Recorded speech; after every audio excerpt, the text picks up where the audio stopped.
안녕하세요. 조용히 회사 다니는 사람입니다.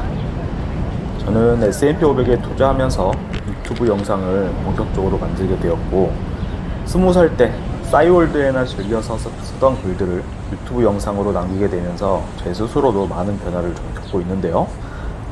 제 IQ가 고등학교 때 측정한 바에 따르면 한 120 정도로 높지 않았는데도 불구하고 연구개발 직군에서 박사님들이 즐비한 그런 팀에서 퇴출당하지 않고 살아남을 수 있었던 비결은 산술 연산 능력은 조금 떨어질지언정 큰 틀에서 어떤 전략을 세우는 그런 능력은 좀 있지 않아서 가능하지 않았을까 싶습니다. 예를 들어서 남들이 쉽게 놓치고 있는 부분을 찾아가지고 거기서부터 저의 존재감을 키워나가는 방법을 회사 생활에서 사용하곤 했었습니다. 재테크나 인생에 대한 전략도 그렇습니다. 원래는 고수익의 빠른 투자를 통해 막연하게 지긋지긋한 직장 생활을 하루빨리 건두는 게 목표였었죠.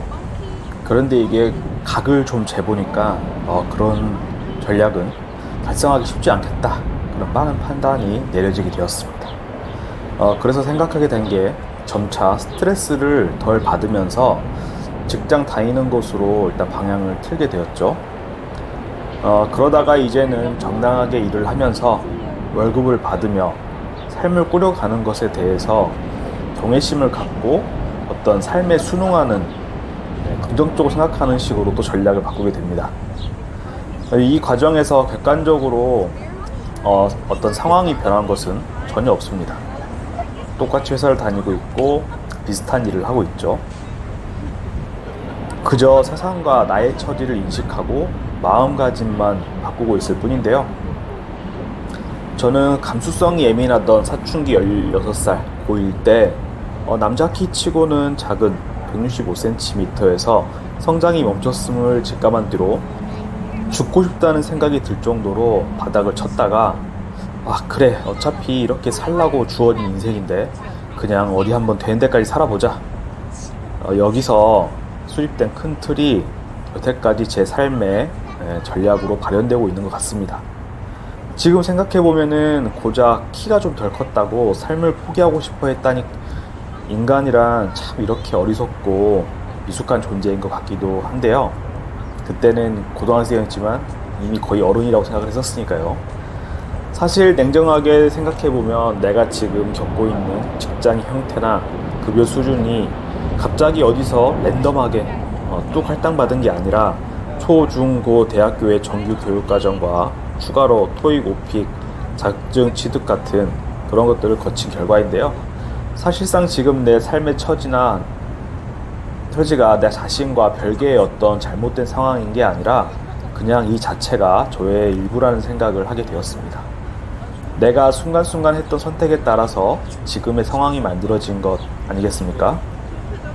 저는 어제 토요일 아침에 일어나는 순간부터 계속해서 한번 약간은 귀찮지만 더 나은 쪽으로 선택을 해봤습니다. 원래대로면 눈 뜨자마자 누워서 스마트폰으로 유튜브 쇼츠를 보면서 한 30분 시간을 때우다가 뻐근해진 목을 부여잡고 일어나가지고 뭐 먹을 거 없나 이렇게 탐색을 했겠지만 어제는 8시부터 하는 아침 요가를 가서 1시간 동안 심신을 이완시키고 왔습니다. 그리고는 곧장 미뤄왔던 싱크대 청소와 분리수거 그리고 음식물 쓰레기 버리기를 했습니다.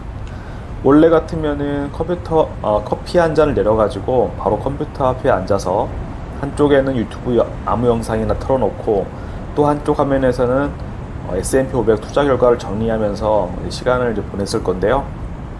하지만 어제는 조금 바꿔서 제 골방에서 컴퓨터를 하는 대신에 아내와 함께 주말 아침 한가로운 스타벅스에 가서 이야기를 나누면서 샌드위치도 먹고 그렇게 기분 전환을 좀 했습니다. 골방에 틀어박혀서 혼자서 컴퓨터를 하지 않고 아내와 시간을 함께 보내고 나니 아내도 기분이 좋아졌는지 어제는 하루 종일 저에게 더 잘해주는 것 같다는 걸 느꼈고요. 그리고 아무 생각 없이 유튜브나 넷플릭스를 보며 시간을 원래는 보냈었는데 어제는 반대로 아무런 생각 없이 그냥 책을 읽으면서 시간을 보내봤습니다. 좋은 음악도 들으면서요. 요즘에 저는 호기심에 권력으로 읽는 세계사 한중일 편과 공자가 죽어야 나라가 산다 이 책을 최대한 유튜브 보는 시간을 줄여가면서 읽고 있는데요. 그리고 출근하지 않는 주말인데도 총 15,000보를 걸으면서 산책도 했습니다. 그러고 나서 어제 자려고 누워서 생각을 해보니 하루를 복귀한 거죠. 평소처럼 몸이 가는 대로 드러누워서 뒹굴거리며 시간을 보냈던 것과는 확연히 다른 스스로의 성취감, 어떤 보람 같은 게 느껴졌습니다. 그다지 특별하지 않은 하루 일상이었지만 사소한 것부터 약간 더 나은 쪽으로 선택을 하고 보니 쌓이고 쌓여 더 좋은 하루를 만든 셈이죠. 우울할 땐 뇌과학이라는 책에서 말하는 상승나선을 그리는 그런 하루였던 것입니다. 인생이란 결국 뭐 그런 것 같습니다. 큰 틀에서 어떻게 살아야겠다를 먼저 정하고 그 흐름에 맞는 선택을 매 순간순간 하다 보면 그냥 그렇게 잘 살다 떠나는 인생이지 않을까 싶습니다. 주식 투자야말로 매매 종목, 매매 타이밍, 매매 수량, 자금 배분 등 엄청나게 많은 선택지가 주어진 복잡한 세계가 아닐까 싶습니다. 사람이란 원래 이렇게 선택해야 될 게 많아지면은 불안감을 쉽게 느낀다고 하는데요. 주식 투자에 몰두하다 보면은 우리는 올라도 불안하고 떨어져도 불안한 그런 만성 불안감에 이제 빠지기 쉽습니다. 아무래도 내가 선택해야 할 것들이 많아지기 때문이죠. 저도 지난 10년 가까이 한국 주식 그런 투자에 몰두하면서 유일비했던 적이 한두 번이 아닌데요. 전체적으로 제 삶을 상승나선을 그리며 꾸려가기 위해서는 주식에 이토록 환장해 있어서는 안 되겠다는 생각을 했었습니다. 그렇게 평생 믿음을 갖고 투자할 수 있는 것은 S&P 500뿐이다, 이런 결론을 내렸고요. 중간에 비트코인이 제 마음을 흔들었었지만 이미 한국 주식을 단타로 투자하면서 회사 생활에도 영향을 받을 만큼 개판을 쳤던 적이 있어서 비트코인에도 투신하지 않을 수 있었습니다. 저는 주식 투자로 부자가 될 수 있다는 꿈과 희망은 사실상 버렸습니다. S&P 500 같은 지수 추종 투자를 하기로 한 이상 장기간 보유를 하지 않고서야 이걸로 인생 역전, 대박은 불가능합니다.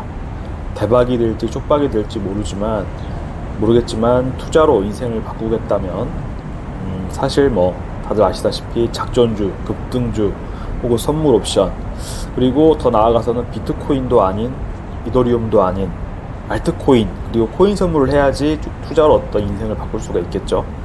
그런데 그런 꿈을 꿨던 많은 사람들이 신용불량자가 되고 가정이 파탄났다는 사연을 들으면 저는 글쎄요 라는 생각이 앞섭니다.